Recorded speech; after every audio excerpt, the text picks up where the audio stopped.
C# uses the CS_proj file for project configuration, defining its structure, dependencies, and build settings.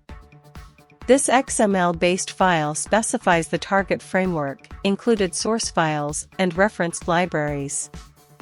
It ensures proper compilation and execution in development environments like Visual Studio Code with extensions, or the .NET CLI.